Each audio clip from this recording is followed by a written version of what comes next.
오늘 이제 본문 말씀은 이제 벨사살이 이제 바벨론 왕국이 이제 무너지고 멸망하게 될 바로 그 직전의 상황을 우리에게 설명을 해줍니다. 자, 갑자기 이제 느부갓네살에서 이제 5장 첫 1절 보게 되면은 벨사살 왕이라고 갑자기 언급이 됩니다.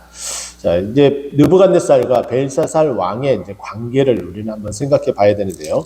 오늘 본문 18절과 그리고 22절 보게 되면은 왕의 부친이라는 18절에 왕의 부친이라는 표현이 나오고 22절에는 왕은 그의 아들이라는 표현이 나옵니다. 그래서 느부갓네살과 마치 벨사살이 그 부자 관계처럼 이제 언급이 되는데 이것을 이제 부자 관계로 보기보다는 그 역사나 기록을 흔적을 살펴보게 되면은 느부갓네살의 이 벨사살 왕이 손자입니다. 그러니까 후계자가 되어 있기 때문에 부친이라는 표현과 아들이라는 표현이 나오는데 이 부친과 아들이라는 표현은 결국은 이 벨사살 왕이 느부갓네살 왕의 후계자가 이제 되어서 이렇게 나타낸 바 되어졌죠. 그러면 이제 느부갓네살이 언제 통치를 하게 되었느냐? BC 604년에서 562년까지 통치를 하고 이제 벨사살 왕이 562년에서 오늘 이 역사가 나타나게 된 때는 BC 539년 10월 10일 날 이 일이 벌어지게 됩니다. 그러니까 이제 왕을 통치하고 나서 대략적으로 한 20년이 지난 때였죠. 근데 그렇게 보면은 벨사살 왕이 그래도 권력이 어느 정도 있고 어느 정도 나라가 안정되어져 있기 때문에 그가 흥청망청 어찌 보면은 이렇게 잔치를 배설하게 된 것이라 볼 수가 있겠죠. 그래서 5장 1절을 보게 되면은 벨사살 왕이 그의 귀족 1000명을 위하여 큰 잔치를 베풀었다라고 이야기를 하고 또 그 잔치에서 어떠한 행위들을 하느냐. 느부갓네살이 604년에 예루살렘을 침공했을 때에 무슨 일을 자행을 했느냐. 예루살렘 성전에 들어가서 성전 기물들을 다 가지고 오게 됩니다. 그것을 창고에 들여놨었는데 그것을 어떻게 했다고요? 그것을 다 끌어다가 잔치를 배설할 때에 그 기물을 술잔으로 그리고 안주를 담는 어떤 그릇으로 그렇게 사용을 했다라는 거예요. 이것은 어찌 보면은 굉장히 소위 말해서 죽으려고 용을 쓰는 거죠. 하나님께서 가만둘 리가 없습니다. 자, 그때 바로 갑자기 벽에 손이 나타나서 손가락이 벽에다가 글씨를 쓰게 됩니다. 그것을 본 벨사살 왕은 얼굴빛이 6절에 보면은 변하고 하얗게 질려버린 거죠. 깜짝 놀란 거죠. 그러면서 6절 마지막에 보면은 그의 무릎이 서로 부딪힌지라 라고 설명을 할 정도로 얼마나 무서웠던지 얼굴빛이 변하고 소위 말해서 다리가 후두르들 떨렸다라고 표현을 성경을 하고 있습니다. 그러면서 이것이 도대체 무슨 뜻으로 저 벽에 글씨를 손가락이 나타나서 쓰고 있었을까? 이것을 해석하는 자에게 내가 후사하겠다 명을 내리죠. 그게 이제 7절 말씀입니다. 7절 말씀 보게 되면은 이 글을 해석을 내게 보이면 뒷부분이죠. 자주색 옷을 입히고 금사슬에 그의 목걸이를 주리니 그를 나라의 셋째 통치자로 삼겠다라고 약속을 합니다. 이때에 우리가 앞장에서부터 쭉 봐왔었던 꿈을 해석하고 특별한 어떤 일들을 해석하는 그 능력을 하나님께 받은 다니엘이 이것을 해석을 하게 되는데 이것을 다 해석을 하니까 그 해석이 마치 자신이 죽을 것을 얘기했음에도 불구하고 자신이 약속한 것을 많은 사람 앞에 지켜야 하기 때문에 29절 말씀, 우리가 오늘 읽은 말씀에 나타난 것처럼 29절 말씀처럼 그대로 그 약속한 대로 자주색 옷을 입히고 금사슬을 목에 걸고 그리고 셋째 통치자로 삼게 되는 그런 모습을 보게 됩니다. 자, 그러면 다니엘이 이 왕이 말한 그 본 환상들, 손이 나타나서 벽에다 썼었던 그 글씨들을 해석하는 그 과정들을 우리에게 설명을 해주는데 다니엘이 무슨 말을 했는지 오늘 본문을 우리 함께 들여다보도록 하겠습니다. 자, 17절 먼저 보게 되면은 다니엘은 참 기가 막힙니다. 지금 이 말씀이 기록된 때가 BC 539년이라고 제가 말씀을 드렸어요. 자, 이때 이 시기, 이 벨사살 왕이 죽고 나서 그 다음에 왕이 오른 사람이 메대 사람 다리오라고 이야기를 합니다. 자, 그러면 우리 잠시 1장 마지막 절을 우리 한번 잠깐 들여다보면은 1장 21절 말씀 보면은 다니엘은 고레스 왕 원년까지 있었다라고 표현을 해요. 자, 고레스 왕 원년이 언제라고 제가 말씀을 드렸죠? 바벨론 왕국이 무너지고 메데바사 왕국이 들었었던 그 첫 해라고 이야기를 했습니다. 즉 다시 말해서 여기에 나타나는 이 벨사살 왕을 죽이고 왕위에 오른 메데 사람 다리오가 바로 고레스라는 거예요. 그러니까 이때까지 다니엘이 살아있으면은 다니엘의 나이는 대략 80대 초반에서 80대 중반이라고 제가 말씀을 드렸잖아요. 그러니까 그때 이제 이르르니까 이제 죽어도 여한이 없고, 그리고 내가 누려도 더 많은 어떠한 것을 누리겠느냐라는 생각도 하겠죠. 그렇기 때문에 지금까지 살아온, 또 하나님이 인도하셨던 그리고 누렸던 그 은혜가 있어서 매우 담대하고 그리고 매우 기백이 가득 찬 모습으로 벨사살 왕의 그 청을 이렇게 거절하기 시작을 합니다. 17절 말씀이죠. 저는 이 말씀이 너무 마음에 콱 와닿고 이런 기백으로 우리 그리스도인들이 살아가야 되는구나 라는 생각을 하게 되는데, 한번 보십시오. 이르되 왕의 예물은 왕이 친히 가져가시며 왕의 상급은 다른 사람에게 주옵소서. 그럴지라도 내가 왕을 위하여 이 글을 읽으며 해석을 아뢰리이다.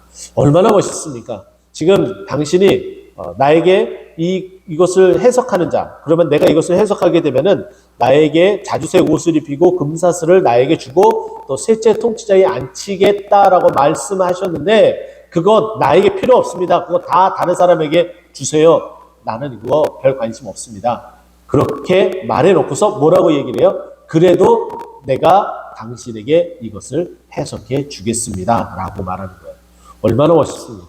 이런 기백으로 그리스도인이 정말 이렇게 멋지게 살아가야 되지 않을까, 그런 생각을 합니다. 그러면서 이제 이런 이야기들을 이제 해 나가죠. 자, 그러면 내가 당신에게 이렇게 이야기를 해주겠다. 당신의 할아버지, 그죠? 조부라고 말씀을 드렸죠.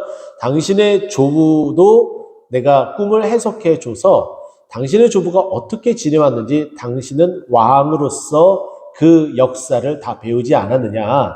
당신의 그 조부가 마음을 높아져서 완악하고 교만이 행하여서 왕을 패하게 되겠고, 그리고 그 영광을 빼앗아 갔기 때문에 이 느부갓네살 왕이 어떻게 되었느냐. 21절 보게 되면은 우리가 어제 말씀 읽은 내용이죠.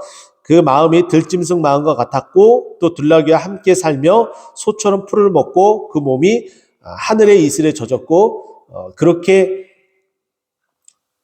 밖에 나가서 미친 사람처럼 마치 손톱이 길어지고 그리고 머리가 독수리처럼 이렇게 길게 되는 그런 상황에 이르는 그런 삶을 살지 않았느냐. 그러면서 그가 깨닫고 하나님을 찬송하였었던 그 일들을 이렇게 이야기를 해줍니다. 자, 그리고 나서 벨사살 왕에게 이제 직격탄을 날리고 있죠. 벨사살 22절입니다. 벨사살이여 왕은 그의 후계자, 그러니까 아들이 되어서 그 다음 왕이 되어서 이것을 다 알고도 마음을 낮추지 아니했다. 당신은 교만해서 지금 이렇게 잔치를 베풀고 성전 기물을 가지고 지금 이런 추태를 벌이고 있느냐? 이렇게 따지듯이 일하는 거예요. 그러면서 그 내용을 23절에 이야기하죠. 자신을 하늘의 주제보다 높이며, 이 교만이죠. 어제 교만해서는 안 된다라고 말씀을 드렸는데 그 교만을 그대로 이야기를 합니다. 자, 그리고 성전 그릇을 왕 앞으로 가져다가 왕과 귀족들과 왕후들과 후궁들이 다 그것을 술 마셨고 또 그 우상들을 만들어서 찬양했고 또 하나님께 영광 돌리지 아니했다라고 23절에 정확히 언급을 합니다.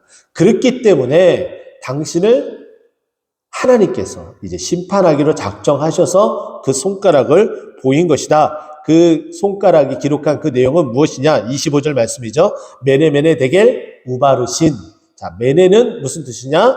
여기 보면은 우리가 26절에 그 해석을 해주죠. 하나님이 이미 왕의 나라의 시대를 세워서 그것을 끝내게 하셨다. 하나님이 이 왕의 당신의 그 세대를 다 이제 세워서 이제 마지막 다다라서 이제 마지막 끝을 내려고 한다라고 했는데 메네가 지금 몇 번 쓰여졌어요?